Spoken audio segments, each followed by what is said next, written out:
Hey guys, welcome back. I'm David and we're here in my shop where I build E-War guitars, and this is going to be episode number 5 of my entry right here into the Great Guitar Build-Off 2021 scratch build. Anyway, this is it. What do you think? I think it's looking really cool. I'm really pleased with it. I got a long ways to go, but I did get a little further this week. I've been working on this neck. I'll bring it in this video. I'm going to bring this neck from basically the glued up neck blank into what you see right here. This is about half of the neck being done. Anyway, I really appreciate you all stopping by to check me out. And if you think you'd like to see how I do this, how about you stick around and watch a video? And if you like it, how about you give me a like and subscribe? Anyway, I appreciate you coming by, and let's get rolling with the video right now.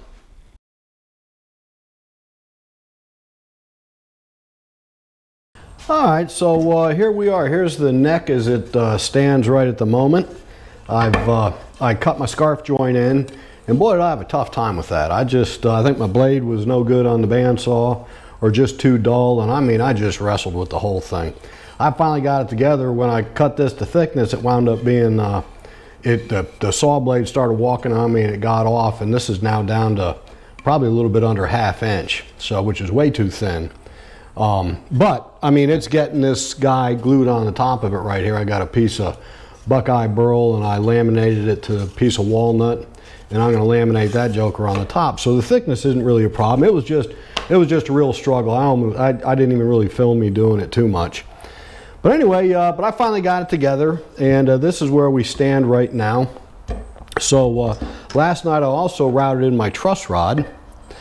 And by the way, if you want to see how I did the scarf joint and everything, I've done a couple of other videos on this. I'll go ahead and put that link up top there too.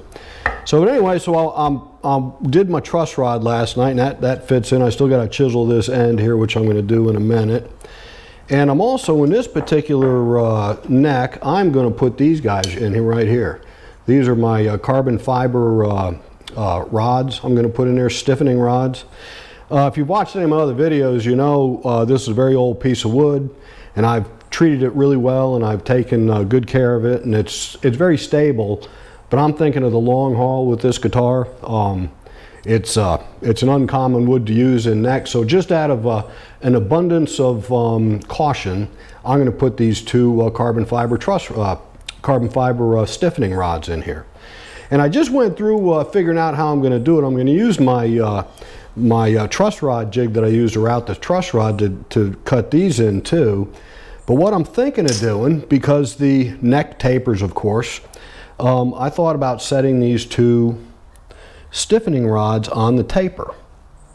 So that's what I'm gonna do. And I had to do a little work. I had to trim down the sides of this neck blank a little bit to get it to angle in my jig, which I've done that. You know, it just makes sense to me to make them wider on one end than they are on the other, since that's how the neck tapers too. This particular neck, I'm going to use this jig here. It's a Les Paul 59 Les Paul. And I wanted to be sure doing this taper I had plenty of clearance. These are, I think, a little over 1/4 inch tall. So anyway, so I put it on there, and then I stuck my template on here, my neck template. And I can see I've got plenty of room at the 1st fret. And then this other one is the 11th fret, which I've marked right here. And yeah, I got plenty of room on both of them. So if I do a good job and I follow this neck template well, I should be just fine with that, you know. And like I said, in my head, it kind of makes sense, since the neck tapers, to follow these two truss rods with the taper, which would keep it the same distance from the outside edge of the neck. And that, just for stability reasons, kind of made more sense to me. First time I've ever done carbon fiber rods. So I went out and bought this 1/8 inch 2-flute cutting bit. It's I think it's a down cut. Yeah, it's a down cut, 1/8 inch spiral down cut bit. And so anyway, so I'm going to rig this neck back up on my jig over there and get going routing these two guys in, and then I'm going to set them with epoxy. So anyway, I'm going to set up over there and get going with that right now.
All right, so I got my piece of granadillo here. I've run it through my surface sander a couple of times. Well, first I joined the two edges and I ran it through my surface sander a couple of times. I've got it down to, it's about a 30-second, I think it's 9/30 seconds, which is about a 30-second over a quarter, which is good. I mean, that's a good thickness. Ultimately, after I'm done shaping the top to a 12-inch radius, I'll get it down to a 1/4 inch in the center of the thing.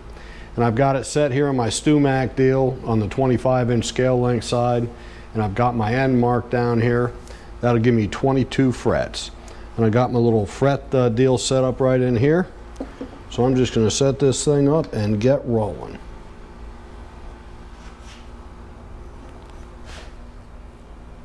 First I'm going to plug in my table saw.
Okay, so I've got the rough shape cut out. I've got my headstock plate figured out. I even got it beveled where it goes. I got my neck figured out, my fretboard rather. So I think I'm going to go ahead and glue this or double sticky tape that template on here, route it out, and then finish routing for my truss rod access point right here. And then I believe I'm going to glue on my headstock plate and then finish cutting all this out after that. So anyway, that's where we're going. Come on, boys, we'll see where this road gives up. Blacktop and gasoline, it won't be enough. But I keep shifting into neutral while the river's racing by. Yeah, I'm sitting in the chamber, locked and loaded, let me fly. And you won't forget the quakes, they get in your bones. And I have seen the flames taking cities whole. And all my kings and queens and aces now discarded to the fire. Every dollar, every boardwalk, every ticket on the line. Take all these tokens, I don't need them now. Lay every trophy down in the ground. Ooh.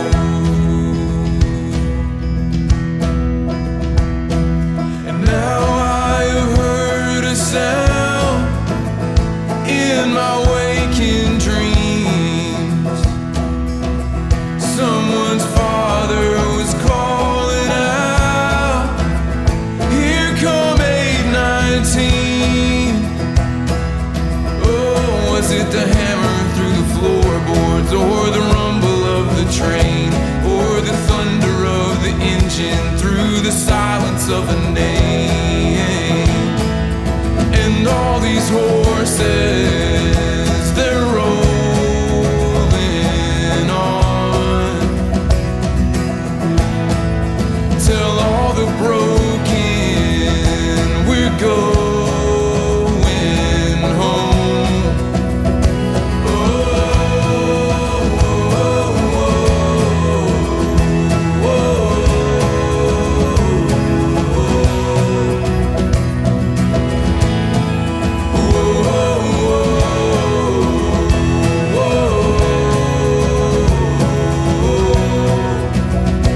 Was it the hammer through the floorboards, or the rumble of the train, or the thunder of the engine? All right, so I'm getting ready to glue my faceplate on the headstock.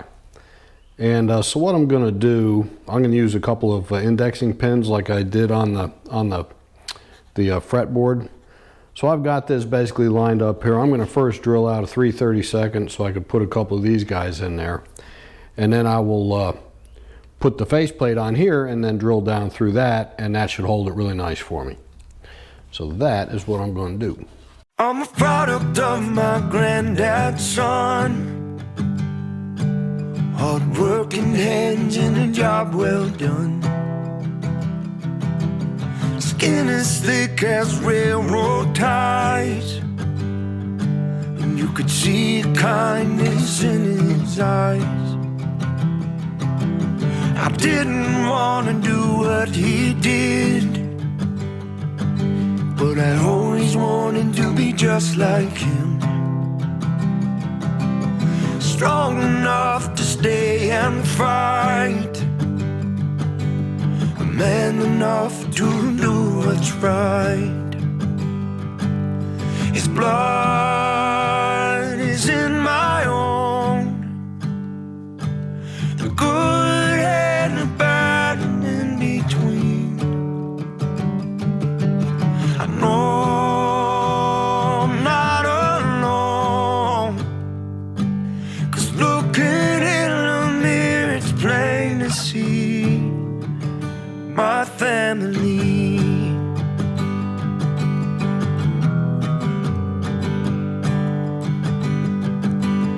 Mama has a heart of gold. Okay, so I've decided that while my headstock is still square on one side, I'm going to go ahead and run it through my oscillating spindle sander to get the final thickness and the curve for the volute here in the back. The sweetest soul you could ever know. She had a boy and had one more. To love and fight, what's a brother for? His blood